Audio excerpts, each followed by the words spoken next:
Fazer minha chamadinha aqui. Bom dia, Aline.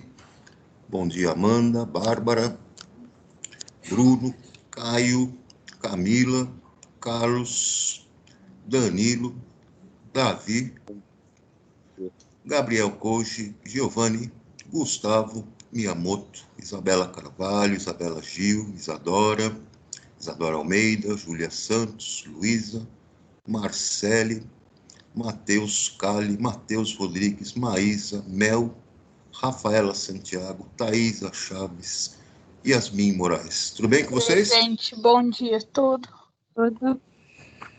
Isso aí. Estão com a apostila na mão aí, turma? Cadê o Natan? Saiu? Saiu. Veio fazer uma visitinha aí? Que bom, ó. Professor de artes assistindo aula de química, olha aí. Bacana. Vou mostrar aqui a apostila para vocês. Ficaram uns exercícios lá para nós corrigirmos hoje. Então, vamos lá. Exercícios sobre cinética. Vamos ver aí, ver se dá para vocês visualizarem a tela. Tá para ver aí, pessoal? Sim. Muito bem. Peguem a apostilinha e vamos corrigir esses exercícios, né? O primeiro exercício aqui, ele diz o seguinte, aí na página 51. Abram lá na página 51. Ele diz que a velocidade de uma reação química pode ser alterada por alguns fatores que aceleram ou retardam esse processo. Em cada um dos itens apresentados a seguir, há situações do cotidiano que estão relacionadas diretamente com um desses fatores. Indique o fato determinante para a análise da rapidez e explique como esse fator contribuiu para aumentar ou diminuir a velocidade da reação. Muito bem, então aqui no item A, ele está dizendo sobre o cozimento dos alimentos em uma panela de pressão é mais rápido do que uma panela comum. Bom, nós sabemos aí que o efeito, né, que está sendo utilizado, o fator que está sendo determinante aí, é a temperatura. Sabemos que na panela de pressão, a água ferve numa temperatura maior do que se essa água estivesse numa panela comum, submetida à pressão atmosférica. O aumento da pressão interna na panela faz com que a temperatura de ebulição da água aumente. Esse é o efeito ebulioscópico, né? A ebulioscopia das propriedades coligativas. E como a temperatura em que essa água está fervendo na panela de pressão é maior, a velocidade, né, do cozimento também vai ser maior. No item B, o carvão em brasa, quando abanado em uma churrasqueira, fica mais incandescente. Bom, quando você abana esse carvão na churrasqueira, você está tendo ali uma reação de combustão, né, do carvão com o oxigênio do ar. Então, nessa combustão, o oxigênio é um reagente. Ele entra como um reagente, né, nessa reação aí de combustão. Se você abana, você aumenta a concentração do oxigênio em contato com aquele carvão, aumentando a concentração do reagente, você aumenta a velocidade da reação. Então, aí você vai ter uma brasa, né, mais intensa, né? Essa chama, essa queima, né, essa combustão vai ser mais intensa. Então, o fator determinante é a temperatura e a justificativa é o aumento, o fator determinante é a concentração e o aumento da concentração do reagente, do oxigênio, vai tornar a combustão mais intensa.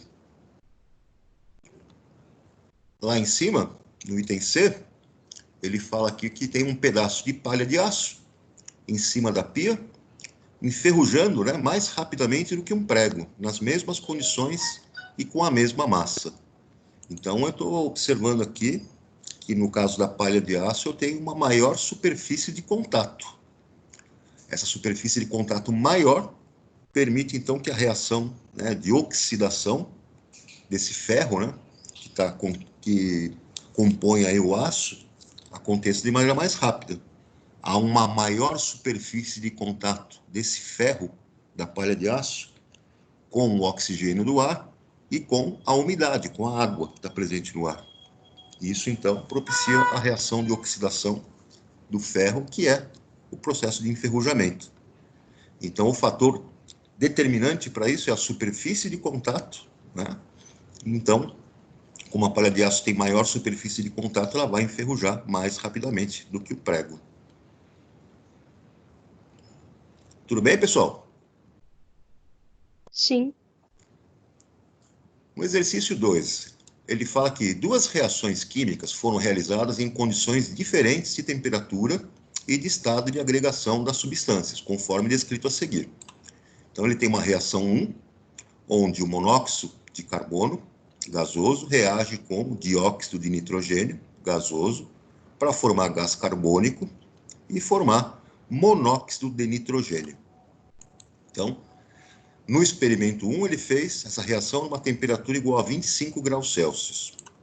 No experimento 2, ele fez a temperatura em 250 graus Celsius e manteve as demais condições idênticas, né, nos dois experimentos. Então, esse foi o experimento para a reação 1. A reação 2, eu tenho aqui o nitrato de chumbo 2, reagindo com iodeto de potássio, formando iodeto de chumbo 2 e nitrato de potássio. Muito bem.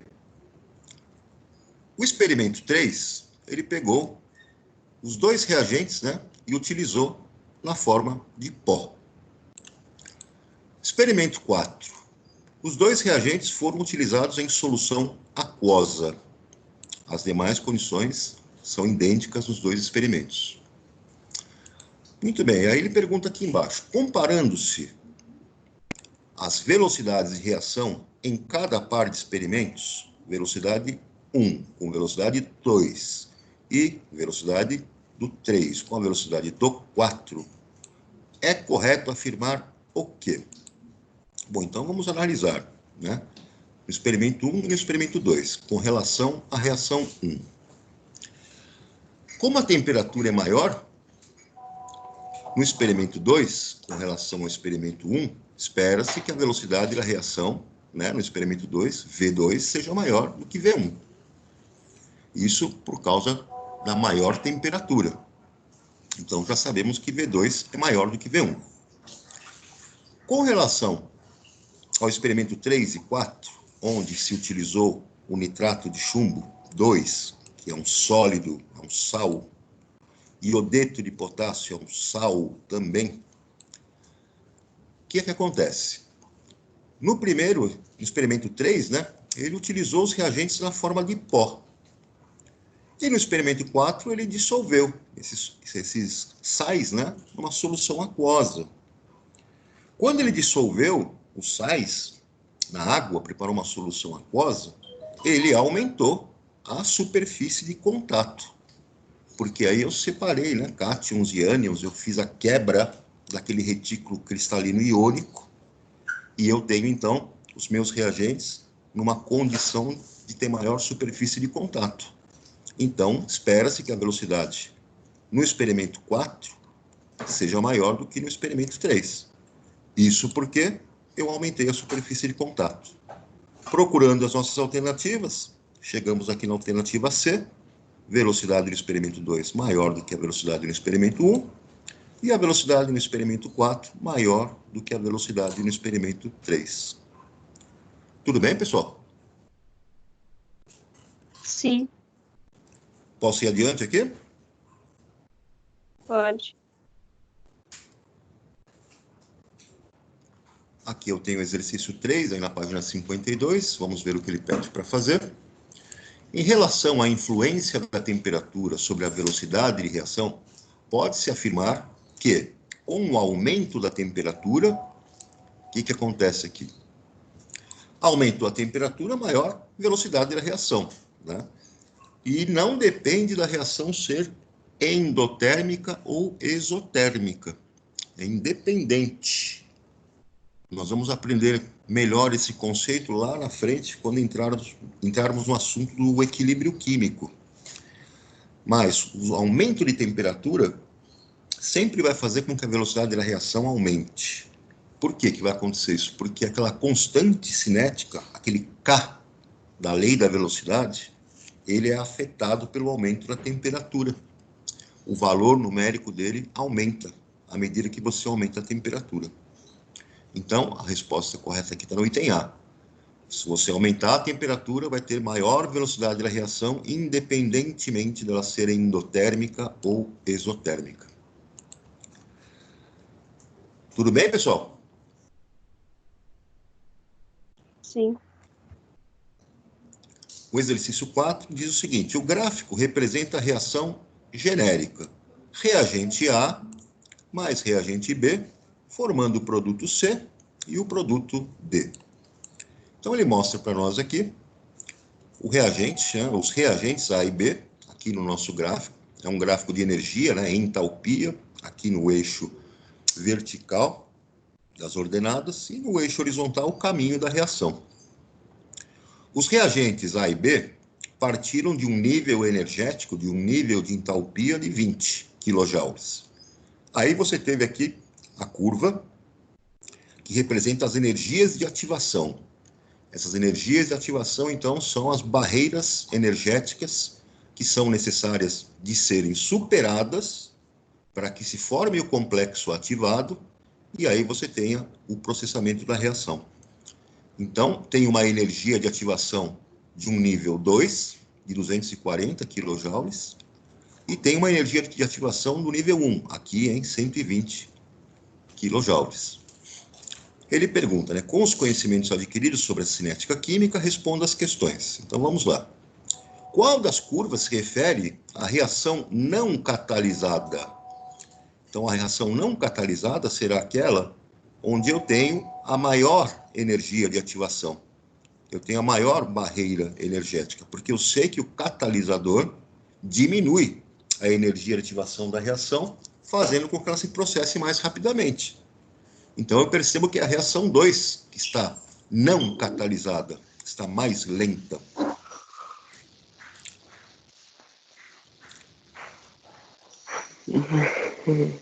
Tudo bem, pessoal? Item B.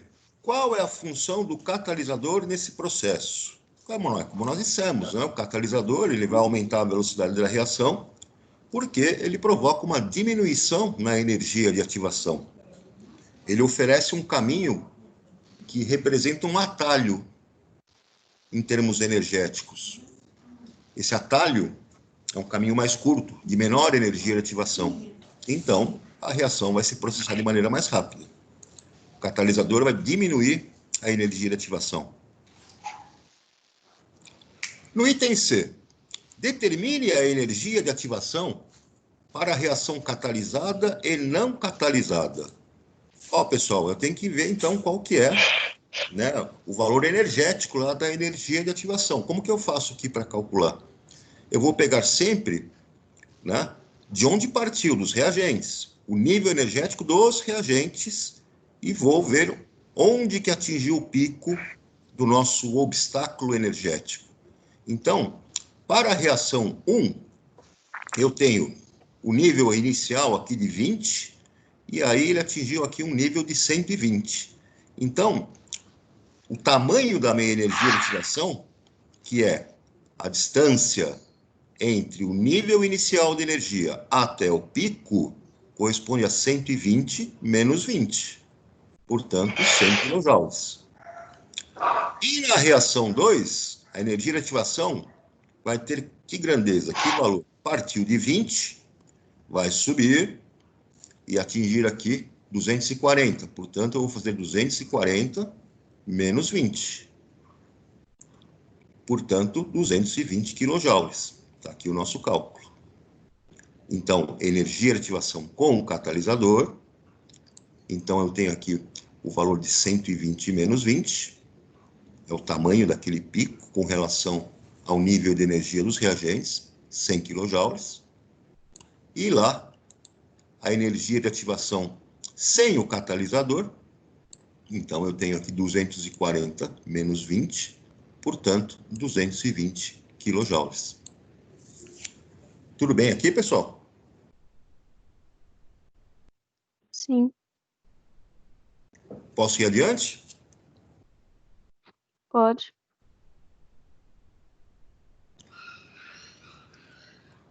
Vamos lá para cima, no item D.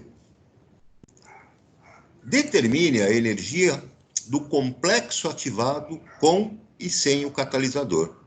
Agora ele quer saber só qual é o valor energético do complexo ativado. Então, simplesmente eu faço o quê? Eu venho aqui, procuro qual é o valor da energia do complexo ativado da reação 1 e acho 120. E na reação 2, eu acho 240. Então, é o valor absoluto da energia do complexo ativado. Sem catalisador, portanto, 240 kJ. Com o catalisador, 120 kJ. Bom, no item E, a variação de entalpia da reação catalisada é a mesma para a reação não catalisada? Justifique a sua resposta. A entalpia vai ser a mesma, variação da entalpia, porque a variação da entalpia depende somente da energia da entalpia dos produtos menos a entalpia dos reagentes.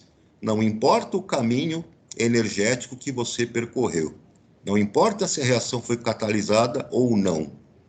O que importa para a variação da entalpia dessa reação é simplesmente a entalpia dos produtos menos a entalpia dos reagentes. É o ΔH, né? E a gente percebe que essa variação de entalpia dessa reação, ΔH da reação, eu parti de um nível energético mais baixo e cheguei num nível energético mais alto. Parti de uma entalpia de reagentes menor do que a entalpia dos produtos. A setinha está subindo, essa reação é endotérmica, ela está absorvendo calor, o ΔH vai ter um valor, né, numérico positivo. Tudo bem, pessoal? Sim. Lembrando, então, que o uso de catalisadores não altera a entalpia da reação. O uso do catalisador simplesmente vai diminuir a energia de ativação, diminuir o obstáculo energético, fazendo com que a reação aconteça mais rapidamente. No item F, ele quer que você calcule a variação da entalpia para essa reação. Então, vamos calcular. A entalpia dos produtos, 80 kJ. C mais D, né? Entalpia dos reagentes, 20 kJ. ΔH vai ser a entalpia dos produtos menos a entalpia dos reagentes. Portanto, 80 menos 20, ΔH mais 60 kJ. Então, a variação da entalpia de uma reação endotérmica. Se ela é endotérmica, está absorvendo o calor. E é justamente o que ele quer que você responda no item G, né? Classifique a reação em exotérmica ou endotérmica. Justifique, né, a sua resposta. A reação é endotérmica porque o ΔH, né, é positivo. A entalpia dos produtos é maior do que a entalpia dos reagentes. Posso passar aqui, turma? Pode. Aqui no exercício 5, ele diz o seguinte, né? Uma das formas de representar o mecanismo de reações químicas é apresentada no gráfico a seguir, que representa as várias etapas de uma reação. Então, no meu gráfico, está me mostrando aqui uma reação química que é não elementar. Ela não acontece com uma única colisão. Ela acontece por etapas, ela tem um mecanismo. E por eu observar aqui no meu gráfico que ela tem 3 energias de ativação, eu já concluo, então, que essa reação acontece em 3 etapas. Percebam que eu parti dos reagentes, e aí eu tive uma primeira energia de ativação, que corresponde à primeira etapa. Depois eu tenho formação do produto e uma segunda etapa, com uma segunda energia de ativação. E, finalmente, eu parto para a terceira etapa e eu tenho outra energia de ativação. Ele mostra aqui o ΔH, a variação da entalpia que aconteceu entre reagentes e produtos. Dá para observar que o conteúdo energético dos reagentes é maior do que dos produtos, então houve liberação de calor, a reação é exotérmica, esse ΔH vai ter um valor numérico negativo. E aí ele pergunta, de acordo com esse gráfico, o que nós vamos procurar aqui na alternativa correta. Ele fala no item A. O uso de um catalisador aumentará a energia liberada pela reação? Não. O uso do catalisador não afeta o ΔH, não afeta a entalpia da reação, o calor da reação, liberado ou absorvido. Item B. O uso de um catalisador diminuirá a energia liberada pela reação? Não. O catalisador não altera a energia que pode ser liberada ou absorvida na reação. Ele só modifica a energia de ativação. Item C. O uso do catalisador para aumentar a velocidade da reação é mais efetivo na segunda etapa? Isso é verdade, porque a segunda etapa é a que tem a maior energia de ativação. A segunda etapa é a etapa lenta, é onde eu tenho o maior obstáculo energético para superar na formação do segundo complexo ativado. Então, se a segunda etapa é a etapa lenta, significa que ela tem a maior energia de ativação. E é lá que o seu catalisador vai ser mais eficaz, né? Ele vai ser mais efetivo. Item C está correto. No item D, a primeira etapa é a que determina a velocidade da reação? Não, a primeira etapa tem a menor energia de ativação, é a etapa mais rápida. Então não é ela não é o gargalo do processo. O gargalo do processo é a etapa lenta, é a etapa de maior energia de ativação. No item E, ele fala, a terceira etapa é a que determina a velocidade da reação? Não, a terceira etapa tem uma energia de ativação menor do que a segunda etapa. Quem determina a velocidade dessa reação global, né, é a segunda etapa. Maior energia de ativação, etapa lenta. Tudo bem aqui, pessoal? Sim.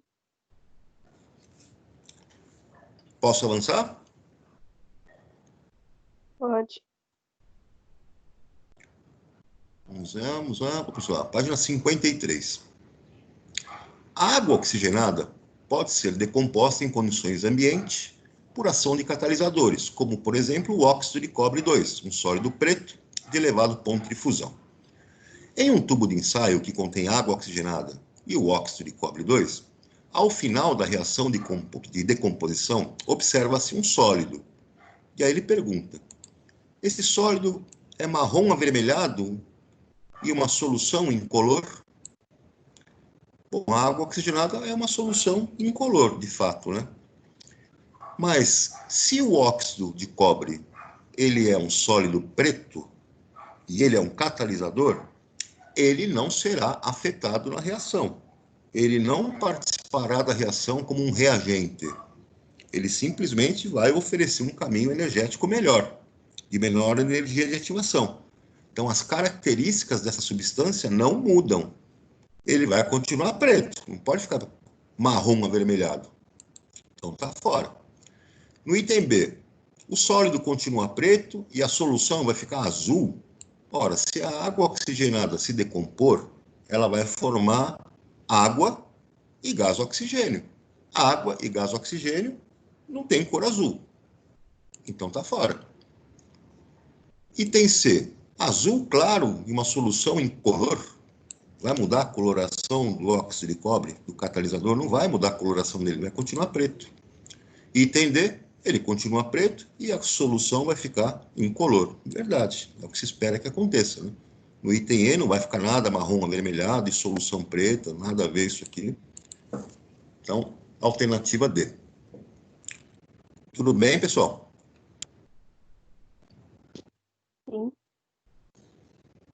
Vamos ver esse exercício 7 agora, né? Ele fala o seguinte, a velocidade de uma reação pode ser influenciada por alguns fatores, como a frequência de colisões entre as moléculas e a energia necessária para que essas colisões sejam efetivas.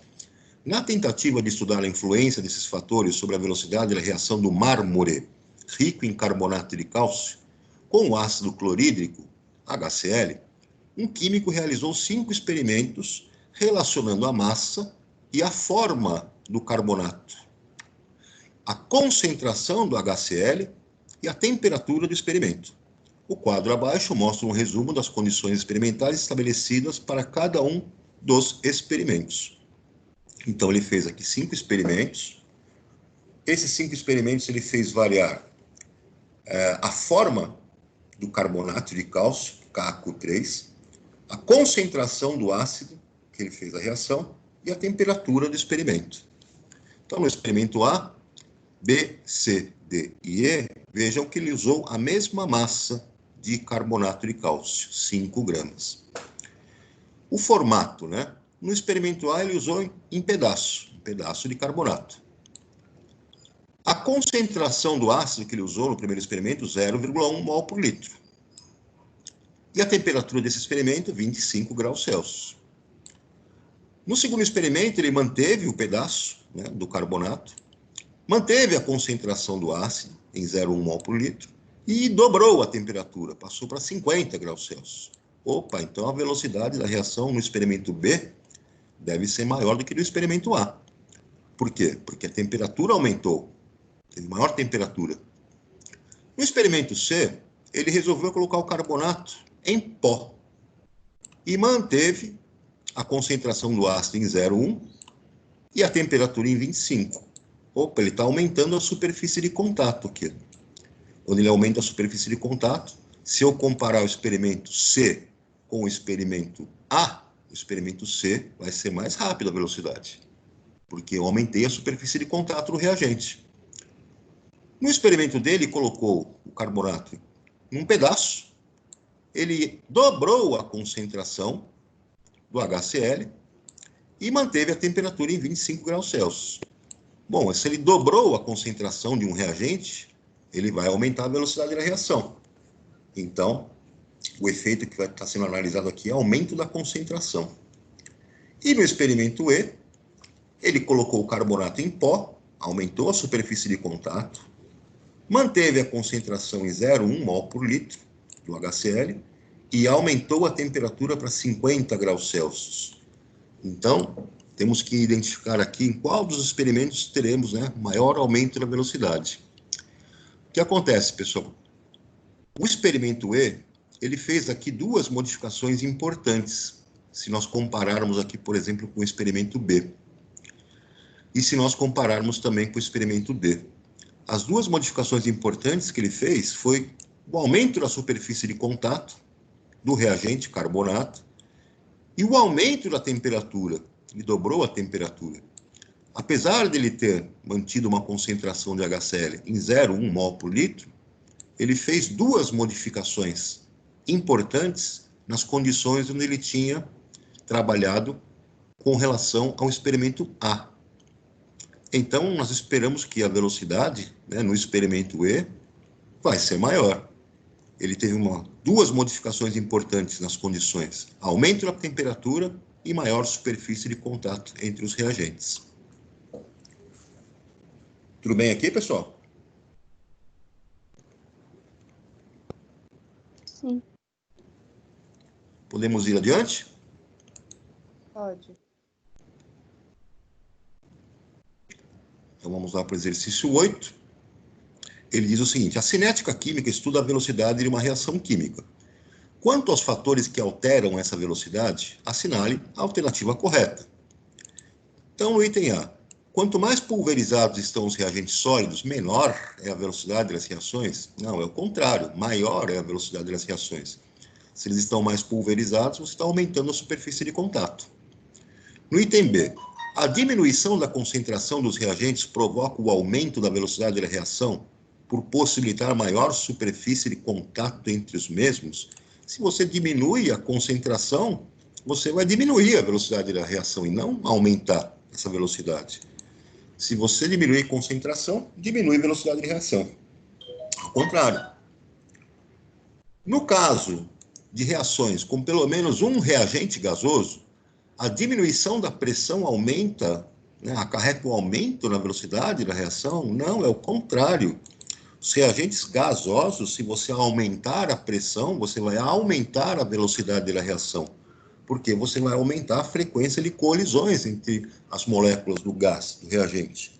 E aumentando essa frequência de colisões, você vai aumentar a velocidade da reação. Item E, a elevação da temperatura aumenta a velocidade de uma reação química porque aumenta a agitação das moléculas reagentes? Verdade. Isso aí, então, é o resultado da teoria das colisões, né? Da teoria cinética. Aumentando a velocidade, aumenta o grau de agitação das moléculas, aumenta a frequência de colisões efetivas e você tem aumento da velocidade da reação. Exercício 9, ele fala que a água oxigenada ou solução aquosa de peróxido de hidrogênio, H2O2, é uma espécie oxidante bastante utilizada no dia a dia para descoloração dos cabelos, desinfecção de lentes de contato e ferimentos, etc. A sua composição produz liberação de oxigênio e é acelerada por alguns fatores, como a exposição à luz ou a catalisadores, né, que contenham íons ferro 2+, ferro 3+, e platina sólida. Um estudo da cinética da reação foi realizado seguindo as condições experimentais descritas na tabela a seguir. Então, a decomposição da água oxigenada pode ser catalisada com a presença de íons, né, de ferro 2+, aquoso, né, em água, ferro 3+, e platina sólida.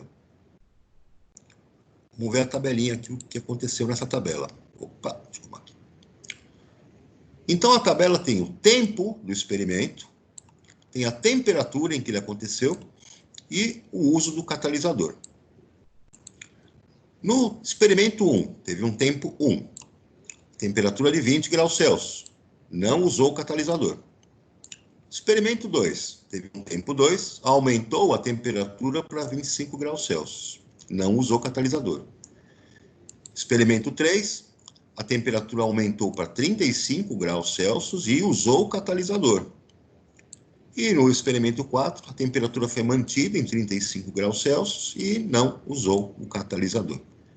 Agora nós temos que assinalar a opção que classifica de forma crescente os tempos de duração dos experimentos. Então, o experimento que vai ter demorado mais, que vai ter a velocidade mais baixa, será aquele onde eu não usei o catalisador e estive numa temperatura mais baixa. Portanto, aí, em termos de tempo, eu vejo que o tempo do experimento 1 vai ser maior. Com relação a, comparando aqui, né, agora, qual que vai ser aquela que tem o menor tempo de reação, em que a velocidade foi mais rápida? Vai ser aquela onde eu tive a maior temperatura e usando o catalisador. Então, veja que o tempo do experimento 3, que teve uma temperatura de 35 e usando o catalisador, foi o menor. Foi onde a reação foi mais rápida. E eu comparo depois o experimento 2 e o experimento 4, os dois não se usou o catalisador entre o 2 e o 4, nenhum dos dois. No entanto, no experimento 4, a temperatura é maior, 35, comparando com 25. Então, espera-se que o tempo 4 seja menor do que o tempo 2. Como ele pediu para colocar de forma crescente, do menor tempo para o maior tempo, o menor tempo será aquele onde a velocidade da reação foi maior. Então, vamos lá. Só posso achar aqui a alternativa B. Tempo da reação 3 é o menor, a reação mais rápida aconteceu aqui no 3, depois no 4, depois no 2, e a reação mais lenta, de maior tempo, que demorou mais, de menor velocidade, do primeiro experimento T1. Tudo bem, pessoal? Sim, tudo certo. Vamos lá para o exercício 10. Ele diz que a pólvora é uma invenção revolucionária, descoberta em 1044. Teve grande impacto nas civilizações, né? Uma reação que pode representar a explosão da pólvora, provocada por ignição, é. Então, na pólvora eu tenho nitrato de sódio, sólido, eu tenho enxofre, sólido, eu tenho carbono, né? Carvão, sólido.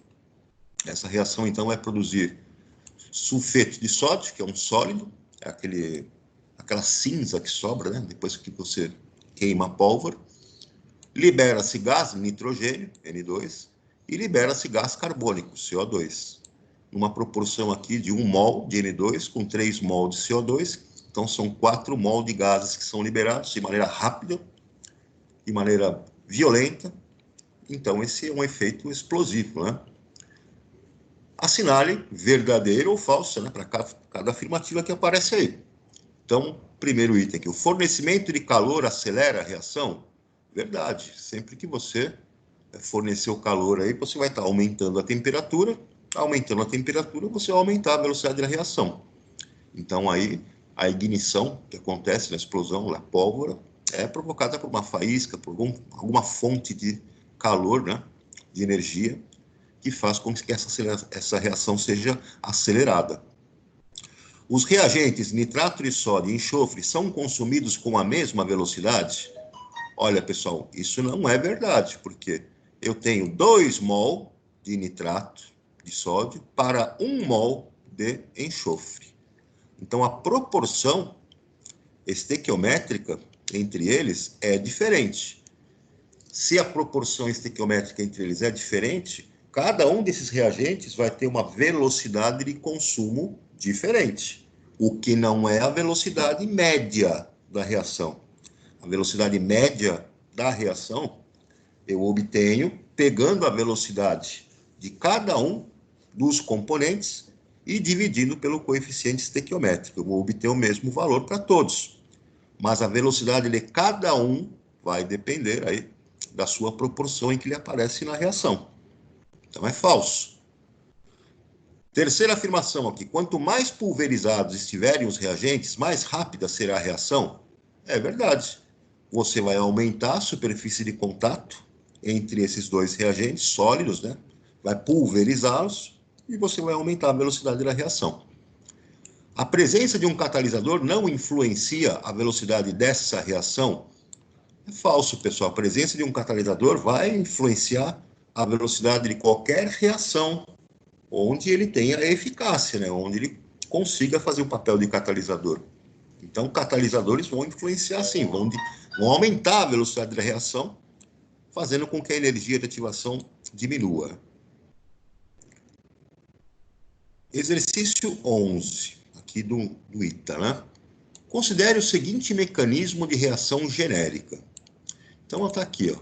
Eu tenho um reagente A, um cátion A4+, reagindo com outro cátion B2+, formando o cátion A3+, e outro cátion B3+. Esta é a etapa lenta da nossa reação. A segunda etapa, eu tenho aqui o cátion A4+, reagindo com o cátion B3+, que veio formado na primeira etapa, para formar outro cátion A3+, e um outro cátion B4+. Essa etapa é rápida.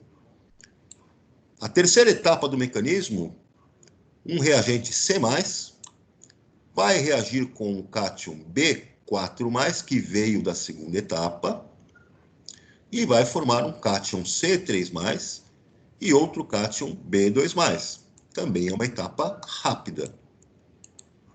Com relação a esse mecanismo, assinale a opção errada. Ele quer que você ache a errada. No item A, a reação global é representada pela equação C mais 2A4+, formando C3+, e 2A3+. É verdade porque se você somar essas três equações e escrever uma equação global, os intermediários que se formaram em uma e foram consumidos em outra etapa vão ser eliminados. Você vai cortar. Então, quando você cortar, o que vai acontecer? Esse B3+, que se formou na primeira etapa, vai cortar com B3+ da segunda. O B4+ da segunda etapa vai cortar com o B4+ da terceira etapa. E nesse processo, na somatória, você vai perceber que tem 2A4+, para você somar.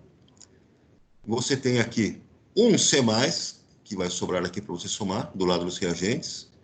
E vai sobrar do lado dos produtos C3+, e você vai somar 2A3+. Então, está aqui a equação global, de fato, vai ser representada por essa. No item B, B2+ é catalisador? ele funciona como um catalisador, sim. Ele funciona. Por que ele vai funcionar como um catalisador? Percebam que no processo final, na equação global, B2+, não aparece. Ele não aparece na reação global. Então, ele não está participando nem como reagente, nem como produto. Então, ele é um catalisador. No item C, B3+, e B4+, são intermediários na reação? É verdade, nós vimos que eles são cancelados, né, nas etapas. Eles se formam numa etapa e são consumidos na outra. Então, eles são intermediários. No item D, a lei da velocidade é descrita pela equação V é igual a K, concentração do C+, vezes a concentração do A4+. Isso não é verdade, pessoal, porque a velocidade da reação, quando eu tenho uma reação como essa, que é não elementar, que ocorre em etapas, eu vou escrever a lei da velocidade utilizando a etapa lenta. E a etapa lenta é a segunda etapa, e não a terceira que ele usou para escrever. A terceira não a expressão que ele colocou aqui em função de C+, e de A4+. Então, a expressão da lei da velocidade para essa reação, eu tenho que usar a etapa lenta. A velocidade dessa reação seria igual, então, a constante K, vezes a concentração do A4+, vezes a concentração do B3+. E o expoente das concentrações vai ser igual a 1, porque as etapas de um mecanismo são etapas de reações que são elementares. Então, eu posso usar os coeficientes estequiométricos como sendo os expoentes da lei da velocidade. Então, aqui está errado, tá? No item E, ele fala, reação é de segunda ordem. É verdade. Por que é de segunda ordem? Porque a lei cinética que nós escrevemos, a correta para a etapa lenta, o expoente da concentração do A4+, vai ser igual a 1. E o expoente da concentração do B3+, também vai ser igual a 1. E a ordem da reação, o que é? A soma dos expoentes. Eu vou somar o expoente 1 mais 1, vai me dar 2, então a reação de fato é de segunda ordem. Tudo bem, pessoal? Sim. Dúvidas aqui ou não? Não. Não. Então vamos lá para cima. Próximo exercício. Exercício 12. Ele diz que em temperaturas inferiores a 500 Kelvin, a reação entre o monóxido de carbono e o dióxido de nitrogênio, cuja equação de velocidade é V, é dada por V é igual a K vezes a concentração do NO2 elevado ao quadrado. É representada pela equação. Então está aqui, ó, a equação global, né? NO2 gasoso mais CO gasoso, formando CO2 gasoso e NO gasoso. E aí ele dá para nós aqui alguns mecanismos, proposta de alguns mecanismos para essa reação. Notem que ele já disse que a lei da velocidade para essa reação está aqui, ó. É isso aqui. Vai depender da concentração do NO2 elevado ao quadrado, vezes K. Um mecanismo primeiro que ele propôs é que a reação acontece em uma única etapa, que é elementar. O NO2 com CO formando CO2 e NO. Se fosse esse o mecanismo, então a lei da velocidade para essa reação deveria levar em consideração a concentração do NO2 e também deveria entrar a concentração do CO. E não é isso que aparece na lei da velocidade. Então, esse mecanismo aqui está furado. Um segundo mecanismo que ele propôs para essa reação é que ela aconteça em duas etapas. Uma primeira etapa lenta, onde duas moléculas de NO2 reagem para formar NO3 e NO, numa primeira etapa. Nessa segunda etapa, que é uma etapa rápida, esse NO3 vai reagir com CO para formar NO2 e CO2. Será que esse mecanismo é possível que seja esse mecanismo para justificar essa lei de velocidade?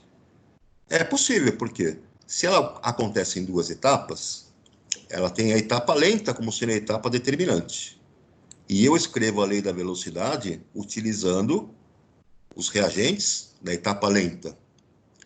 E cada uma das etapas eu sei que é uma reação elementar. Eu posso usar os coeficientes estequiométricos dos reagentes como sendo os expoentes. Notem, então, que eu tenho duas moléculas de NO2. NO2 com NO2. Portanto, eu poderia escrever essa equação como sendo 2NO2. E o 2, coeficiente estequiométrico, vai ser o expoente da lei da velocidade. Então, eu vou chegar exatamente aqui, ó. Velocidade é igual a constante cinética, concentração do NO2 elevado ao quadrado. O mecanismo, né, da etapa 2, ele se justifica para essa lei da velocidade, ele não serve. Então, o mecanismo da etapa 2 pode explicar, de fato, essa reação. O mecanismo 3 que ele propôs, em duas etapas, utilizando uma etapa lenta, com o NO2 se decompondo. Mas veja que se a lei da velocidade fosse escrita por esse mecanismo, utilizando esta etapa lenta, a velocidade da reação seria escrita como sendo igual a constante K vezes a concentração do NO2 elevado a 1, porque o coeficiente estequiométrico aqui é 1. Então, não está certo, né? Não se justifica ali. E o mecanismo 4, ele disse que poderia acontecer em duas etapas. Uma lenta, onde o NO reage com outro NO para formar N2O2. Se eu escrevesse a lei da velocidade com esse mecanismo, a velocidade da reação dependeria da etapa lenta, onde eu tenho a concentração dos reagentes que são NO. Tenho dois reagentes NO. Então, seria a velocidade igual a constante cinética, vezes a concentração do NO elevado ao quadrado. E não é isso que nós vimos na lei da velocidade, né? O que acontece aqui é o NO2 e não NO. Portanto, o mecanismo que justifica aquela equação da velocidade que está de acordo vai ser, né, o mecanismo 2, alternativa C. Tudo bem, pessoal? Sim. Vamos lá, então, para o exercício 13. Aqui o exercício 13, ele diz o seguinte, né? Na tentativa de se estudar o mecanismo da reação de formação do dióxido de nitrogênio a partir do monóxido de nitrogênio, então ele mostra aqui qual que é essa equação global, né? 2NO gasoso mais O2 gasoso, formando 2NO2 gasoso. Dois experimentos foram feitos. Quando a concentração de NO foi duplicada, a velocidade da reação tornou-se 4 vezes maior. Quando as concentrações de NO e O2 foram duplicadas, a velocidade aumentou de 8 vezes. De acordo com esses resultados, é correto afirmar que a lei da velocidade obtida experimentalmente e a ordem da reação são, respectivamente.